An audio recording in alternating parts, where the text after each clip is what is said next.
I love nursing, taking care of people. Right now, when people need us the most, it's an honor to serve those. And not just us, but also everyone who's staying at home, all the transporters, just everyone doing their part in society. I think it really does help us a lot.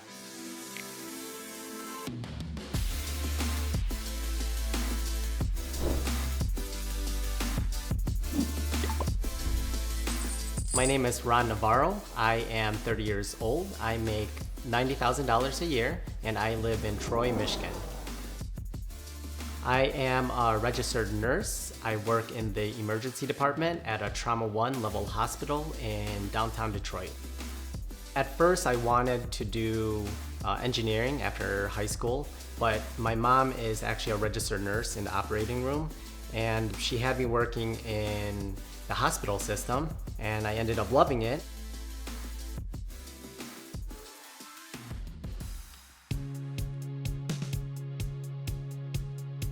So currently, right now, my wife and I and my mom, we all live together. So my mom does help us with the groceries. She does pay for her own medical expenses and insurances, but my wife and I and my mom, we all pitch in our own ways. I cover a lot of renovations. My wife pays for other things too.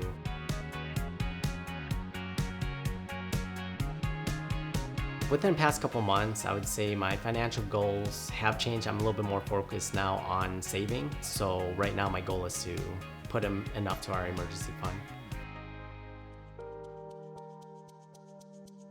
So initially when the coronavirus, this pandemic did hit, I was working a little bit more. I would say like 4 days a week, sometimes 5 days a week. And especially they're offering us extra time bonus, which was helpful too. But now within the past week, my wife and my mom wanted me to just do my regular days and stay at home. Working right now in this global pandemic, it does hit us hard, especially the frontliners. I work in the emergency department and we see them firsthand. Though we're in a controlled environment, it is difficult because people are passing away with loved ones on the phone. They're usually alone, so we're the ones that take place of their loved ones. People coming in, walking in that are walking and talking and seem like they have like slight flu-like symptoms. A couple hours later, they end up being, let's say, intubated, and it is tough. I have seen and heard of coworkers, veteran nurses, doctors who tear up. Something that you don't really see because in the ER, it's a whole different environment. People there are pretty tough, and we have to be because we see a lot of things, but we're loyal and we're committed to our cause, so.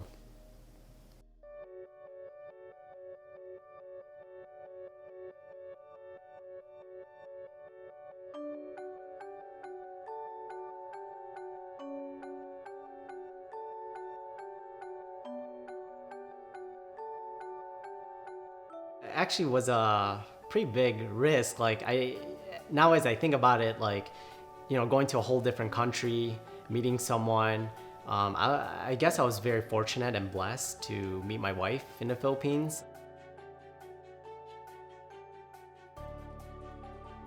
It did change my life, of course. It was cheaper to go study in the Philippines. It cost around, I would say 8,000 to maybe 10,000 for a 4-year degree. Honestly, I didn't want to come back here to the United States after I graduated because I loved the culture so much there. Then my mom got mad at me and told me that everyone wants to come here and it would be very hard working in the medical field, especially as a nurse, to raise like a family there in the Philippines. Living in the Philippines, it did teach me a lot of financial responsibility. I was on a budget because whatever my parents would send me, I was in a whole different country. And also one thing about the Philippines is that not a lot of people have credit cards. It's actually very few. Even though people there might not have as much money, they really don't have debt. They help each other out as a family. So a lot of things I did have to learn how to do cash basis in the Philippines, which when I came here, I kind of used that thinking. So as of now, my wife and I each have our own credit card. I only use my credit card for gas and maybe food, but most of the times I pay food with cash.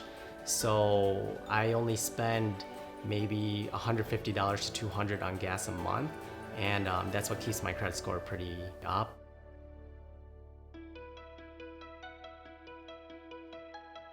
My mother gave us this house. It is actually pretty common for Asians and for Filipinos that they pass down, what they have. We did not have a mortgage payment because my parents paid for the house in full. I didn't have like any car loans, no basically student loan debt, nothing. I did have a stable job at the hospital. My wife has a stable job. We figured that we would stay here and basically remodel the house. So our house looked like before the remodel was kind of like 1970s, which nothing wrong, it's cool, but I mean, we had like brown carpets and then brown wood, like, panels and stuff, and orange, like in one room and this and that. So I was like, it's not really my style.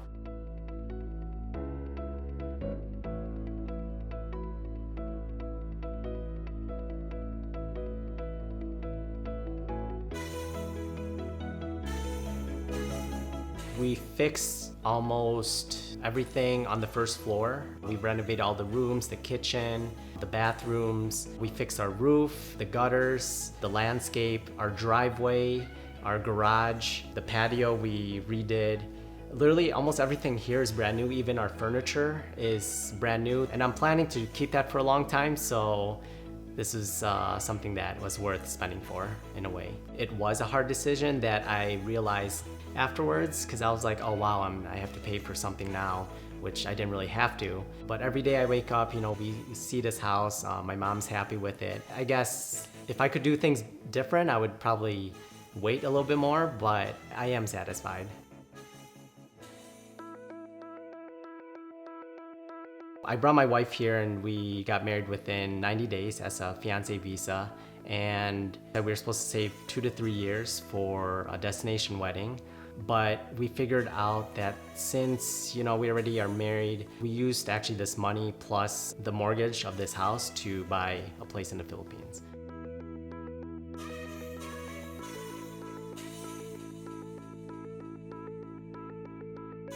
The ultimate goal for the condominium in the Philippines is to use it as for rent, so for extra money. Our goal when we retire is to actually retire in the Philippines. So whatever we make here, like throughout our whole life, our goal is to go there back in the Philippines and retire.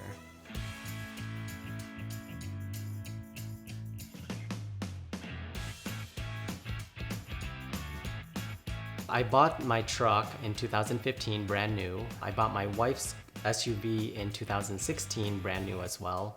For the truck, we pay around $580, and for the SUV, we pay $400.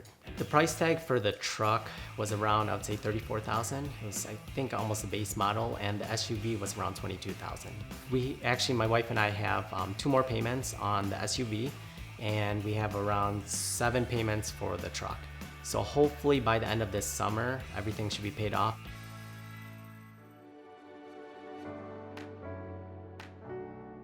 Okay lang. Hi, Danica. Well, my wife's family in the Philippines, I'm very thankful for what they, helping me in the Philippines adjust. I could never repay them back fully. So in return, how we show our support and our love is we do help them with schooling, education, because they can take their education and take it anywhere in life. At times it can be stressful, but one thing that my wife taught me is when you give, you shouldn't ask for anything in return. I guess it's a good learning thing because you don't feel it in your heart that, oh, I gave, I'm helping out, so in a way they should help me out or do something else. So we give out of our good nature. 10 years ago, if I was smarter with money, I should have been watching those YouTube videos.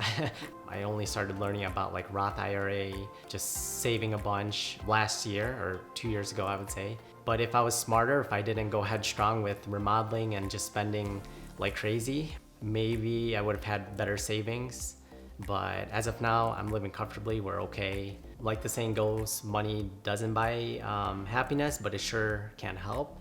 With having enough money, we are able to help others out. So it does help to have money. It does help to be smart as well, which I wasn't at first, but hopefully I'm starting to learn.